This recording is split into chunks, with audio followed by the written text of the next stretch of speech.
નમસ્કાર મિત્રો, આજે આપણે કંઈક નવું બનાવીએ. એક સરસ મજાનો નવો નાસ્તો બનાવવો છે.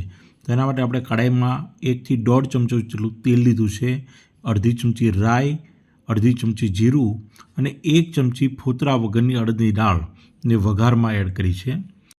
હવે એડ કરીશું લીલો મસાલો.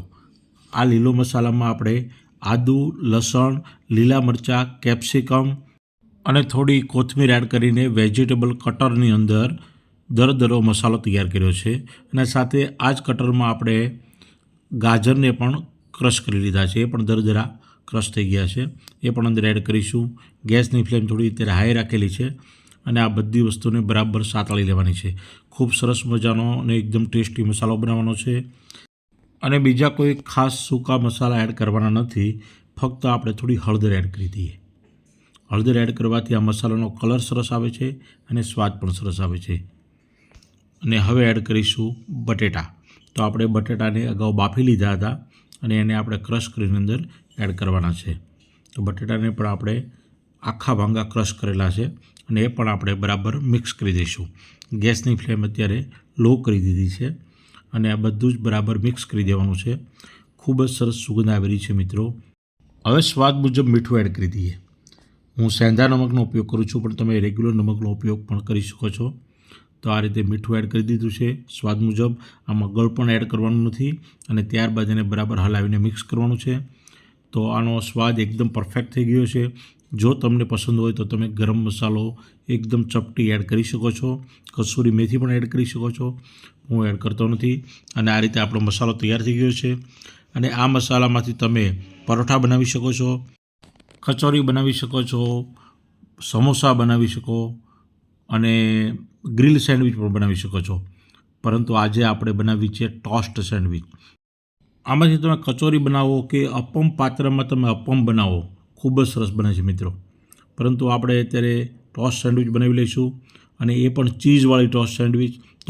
ખૂબ જ સ્વાદિષ્ટ એવો મસાલો આપણે બ્રેડ ઉપર સ્પ્રેડ કરી દીધો છે અને મસાલો ઠંડો થાય ત્યારબાદ સ્પ્રેડ કરવાનો છે અને ત્યારબાદ બીજી સ્લાઇસ ઉપર આપણે લિક્વિડ ચીઝને સ્પ્રેડ કરી દેવાનું છે.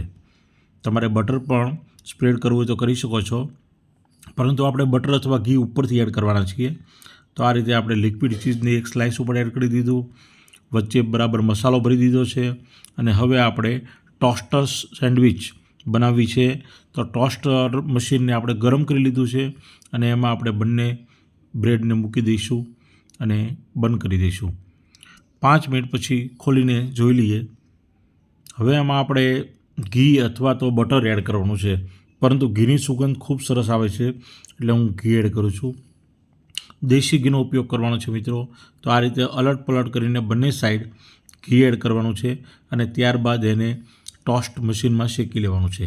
તો આ રીતે આપણી ખૂબ જ મસાલેદાર અને ખૂબ જ ટેસ્ટી એવી સેન્ડવિચ તૈયાર થઈ ગઈ છે. બાળકોને તો આ ખૂબ પસંદ પડશે. સવારનો નાસ્તો હોય કે સાંજનો નાસ્તો હોય, ઉપર ચીઝ ખમણીને ખાઓ ને મિત્રો, ખૂબ મજા આવશે. રેગ્યુલર બ્રેકફાસ્ટમાં ખાઓ, ટી ટાઈમ બ્રેકફાસ્ટમાં ખાઓ કે બાળકોના લંચ બોક્સમાં આપો. મિત્રો ખૂબ જ સરસ બન્યું છે અને ઉપરથી થોડું પિઝાનો મસાલો એડ કરવાનો છે મિત્રો. જે ઓરેગાનો અને ગાર્લિક આવે છે એ આપણે રેડીમેડ મળે છે ને એ જ આપણે એડ કર્યું છે. થોડા ચીલી ફ્લેક્સ એડ કર્યા છે અને થોડી કોથમીર ગાર્નિશ કરી છે. તો આ રીતે આપણી બની ગઈ છે ટોસ્ટ સેન્ડવિચ. મિત્રો તમને મારો વિડીયો ગમ્યો હોય તો મારા વિડીયોને લાઇક કરજો, વધારે ગમ્યો હોય તો સબસ્ક્રાઈબ કરજો અને આથી પણ વધારે ગમ્યો હોય તો તમારા તમામ મિત્રોને મારો વિડીયો શેર કરજો. આવી જ રીતે આપણે મળતા રહીશું નવા નવા વિડીયો સાથે. જય હિન્દ, જય જય ગરવી ગુજરાત.